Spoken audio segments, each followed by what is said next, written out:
ایران میں خمینی کے دست راست ساتھی پابند سلاسل۔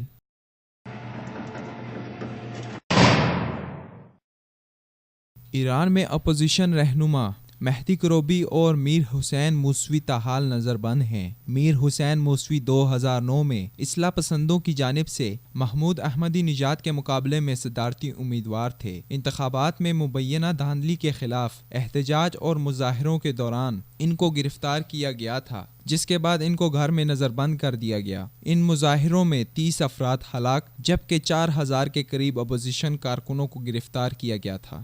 دونوں رہنماؤں کو تہران میں 14 فروری 2011 کو ہونے والے ایک احتجاجی مظاہرے کے بعد ان کی رہائش گاہوں پر نظر بند کر دیا گیا تھا۔ مہدی کروبی اور میر حسین موسوی ایران کی اصلاح پسند تحریک کے مرکزی رہنما ہیں۔ 77 سالہ مہدی کروبی پارلیمنٹ کے سابق اسپیکر ہیں اور اصلاح پسند جماعت اعتماد ملی کے سربراہ ہیں۔ مظاہروں کے بعد نہ صرف ان کو نظر بند کیا گیا بلکہ ان کے اخبار اعتماد ملی کو بھی بند کر دیا گیا اور ایران کے دفتر استغاثہ کی جانب سے مضحکہ خیز اعلامیہ جاری ہوا کہ اخبار پرنٹنگ مشینوں کی خرابی کے باعث بند ہوا ہے۔ دیگر بند کیے گئے اصلاح پسند اور حکومت مخالف اخبارات میں اپوزیشن رہنما میر حسین موسوی کا اخبار کلام سبز بھی شامل ہے۔ میر حسین موسوی آیت اللہ خمینی کے دور میں وزیر خارجہ اور بعد ازاں 1981 سے لے کر 1989 تک وزیر اعظم کے عہدے پر فائز رہے۔ حکومت مخالف مظاہروں کے دوران میر حسین موسوی کے بیٹے سید علی موسوی کو بسیجی ملیشیا نے گولی مار کر ہلاک کر دیا تھا۔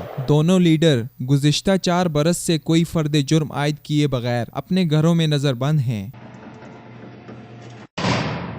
ایرانی صدر حسن روحانی نے 2013 میں صدارت کا عہدہ سنبھالنے کے بعد حکومت مخالف رہنماؤں اور مظاہرین کی رہائی کا وعدہ کیا تھا، لیکن ابھی تک اس وعدے پر عمل نہیں ہو سکا ہے۔ نہ ہی اقلیتوں کو حقوق دینے کے وعدوں پر عمل درآمد کیا گیا ہے اور نہ ہی حکومت مخالفین کی پھانسیوں میں کوئی کمی واقع ہوئی ہے۔ ایرانی حکومت ایک طرف تو دوسرے ممالک میں حکومت مخالفین کی پشپناہی کرتی ہے اور دوسری طرف اپنے ہی ملک میں حکومت کے مخالفین کے ساتھ انتہائی ظالمانہ رویہ اختیار کرتی ہے۔ اس کا اندازہ صرف اسی بات سے لگایا جا سکتا ہے کہ اصلاح پسندوں کے دونوں مرکزی رہنما مہدی کروبی اور میر حسین موسوی بغیر کسی فرد جرم کے نظر بند ہیں۔ ان کے اخباروں کو بند کر دیا گیا ہے اور ان کو میڈیا تک رسائی کی اجازت نہیں دی جا رہی، حالانکہ دونوں رہنما آیت اللہ خمینی کے دست راست رہ چکے ہیں۔ مہدی کروبی خمینی کے شاگرد رہ چکے ہیں اور میر حسین موسوی خمینی کے دور میں ایران کے وزیر اعظم رہ چکے ہیں،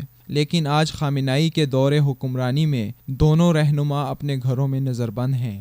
جب ان رہنماؤں کا یہ حال ہوگا تو دیگر حکومتی مخالفین کے ساتھ حکومتی رویے کا اندازہ کرنا مشکل نہیں۔ نظر بندی سے قبل میر حسین موسوی نے اس امر کی نشاندہی کرتے ہوئے کہا تھا کہ ان کے کارکنان کو نہ صرف جسمانی بلکہ جنسی تشدد کا بھی نشانہ بنایا جا رہا ہے۔ اس بیان کے بعد ایرانی حکومت نے فوراً جناب موسوی کو نظر بند کر دیا۔ خمینی انقلاب کے نتیجے میں آنے والی حکومت پر اقتدار کے رسیا ملا براجماں ہیں، جن کی آنکھیں اقتدار کی ہوس کی وجہ سے اکثر سیاسی مخالفین کے لیے اندھی ہو جاتی ہیں اور ان کے خلاف کارروائی میں وہ کسی بھی ضابطے کا خیال نہیں رکھتے۔ یاد رہے کہ میر حسین موسوی اور مہدی کروبی جو کہ خمینی کے دست راست رہ چکے ہیں، جب ان کا یہ حال ہے تو عام ایرانی عوام کا کیا حال ہوگا؟ پاکستان میں خمینی طرز کا انقلاب برپا کرنے والوں کو بھی سوچنا ہوگا کہ وہ جس انقلاب کی برآمدگی کے لیے مملکت خداداد کا امن غارت کرنے پر تلے ہوئے ہیں، اس انقلاب نے بانی انقلاب کے دست راست ساتھیوں کو بھی نہیں بخشا اور وہ آج پابند سلاسل ہیں۔